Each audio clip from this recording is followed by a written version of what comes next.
In the name of God, the most compassionate, the most merciful, my name is Robert McCaw. I am the National Government Affairs Director with the Council on American-Islamic Relations, CAIR.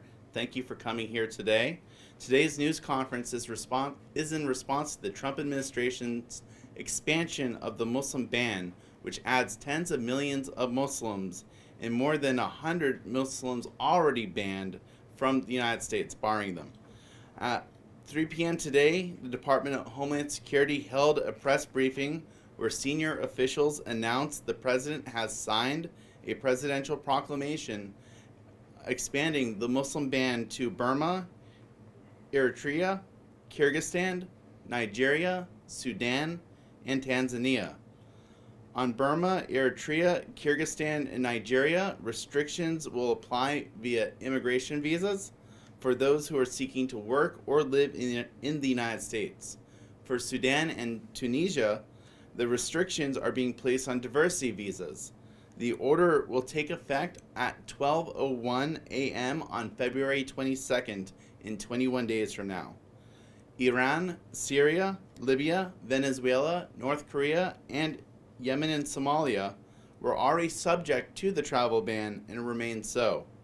It's important to note that on Monday, we marked the third anniversary of Trump's first Muslim ban executive order, which was issued on January 27, 2017. We will now hear several prepared statements from those who've joined us here today. And our first speaker is CAIR National Executive Director and Co-founder, Nihad Awad. Thank you, Robert.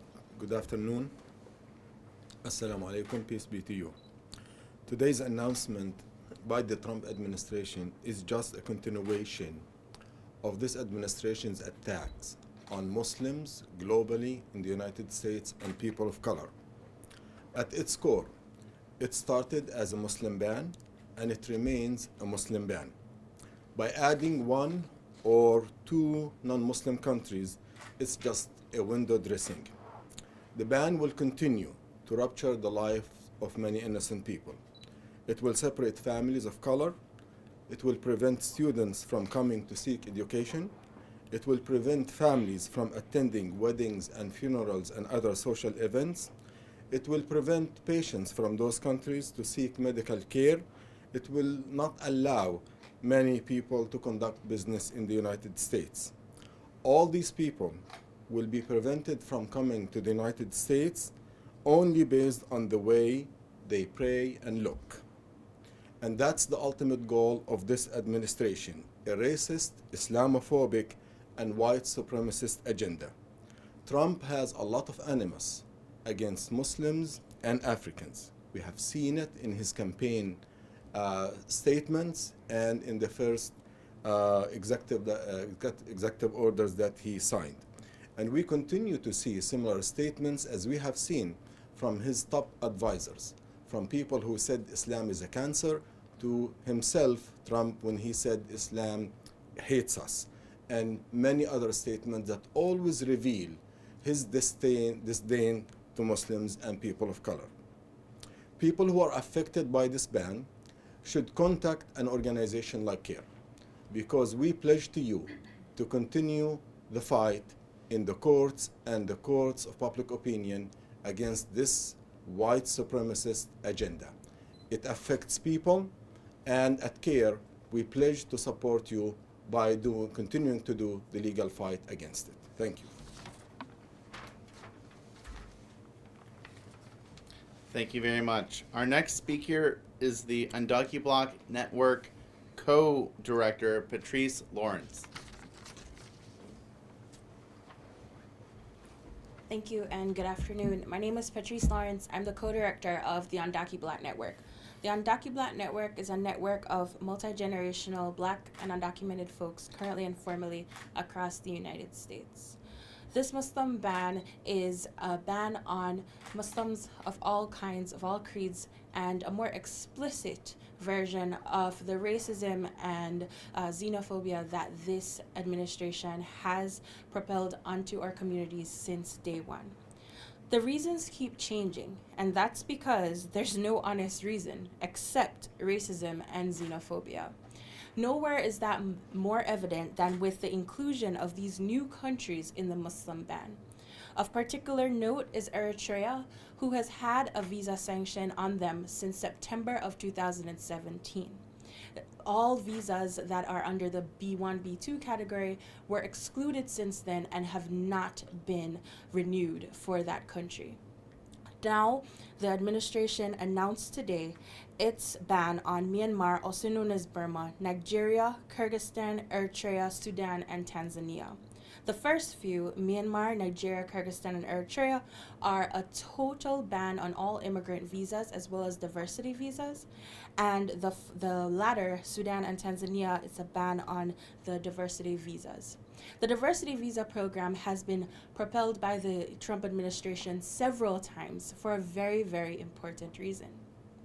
The majority of the people who come from the diversity visa program are Black. They come from African countries, they come from countries in the Caribbean. The second section of folks that come from the diversity visa program are folks that are brown, Asian folks. And this is why the Trump administration continues to propel hate against our communities. One thing is sure, one thing is true, the Muslim ban, like all immigration sanctions brought under this administration, are wholly and fully irresponsible and unnecessary. Another thing is true, this country has a real problem with Blackness and any proximity to it. The UndocuBlack Network will continue to stand up and share the stories of our people and to stand for the dignity of who we are. That includes folks like Abdi from Somalia, who was detained even though he's a green card holder for over a year because of this Muslim ban. And many others like him, not even from a country listed in the White House list, that we know will continue to be criminalized, racially profiled, and attacked simply because of how they look. Today's proclamation from the administration makes us stronger because we know the truth about who we are and that justice will prevail. Thank you so much. Next, we'll be hearing from Amnesty International USA Grassroots Advocacy and Refugee Specialist, Ryan Mace. Ryan. Thank you for having me, and great to be joined by all these amazing groups doing this work. So here we are, 3 years later from the first Muslim ban, facing additional people excluded from our country.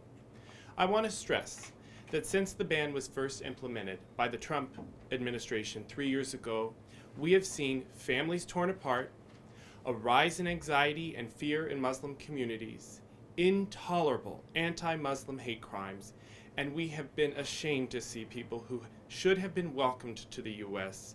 under the idea of hope and protection trapped in limbo because of this ban, because the Trump administration abandoned its promise and values that our country was founded on. I traveled to Lebanon and Jordan to see for myself the devastating effects of this anti-Muslim ban. Again and again, we heard from people the simple phrase, "I just want to live, we just want a chance at a new life in safety." Make no mistake, this administration has zero concern for the pain it has caused and the inhumane impact this expansion of the ban will have. With this latest iteration of a Muslim ban, we're yet again adding more and more countries, more and more people, to the list of people excluded from the U.S. This is the new policy of the U.S., exclusion. We often hear how the Supreme Court allowed a version of this ban to move forward. But that doesn't mean that it respects human dignity, and it doesn't mean that it respects human rights, and it does not mean that we have to be okay with it. This isn't leadership. This move is rooted in hate and racism, and it deserves no place in our society. We're calling on Congress to stand up and stand with us to support the No Ban Act today. The No Ban Act has strong support in both bodies of Congress. True leadership must span across party lines and across Congress, and the American people are calling on this piece of legislation, this critical piece of legislation, to pass. This is a moment that requires us to protect freedom and fairness and reject fear and prejudice. The time to act is now. Thank you. Thank you so much. Next speaking is National Immigration Law Center Legislative Director and for Advocacy, Avide Musavian.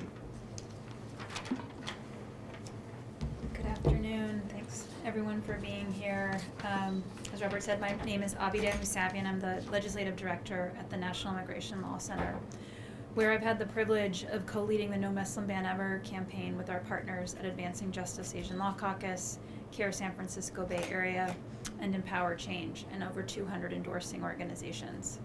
For over 3 years, this administration has aggressively pursued Trump's campaign promise to implement a Muslim ban, separating U.S. citizens and others from their loved ones and depriving people of educational and career opportunities, the ability to experience milestone moments in people's families, their joys, their griefs, and sometimes even life-saving medical care.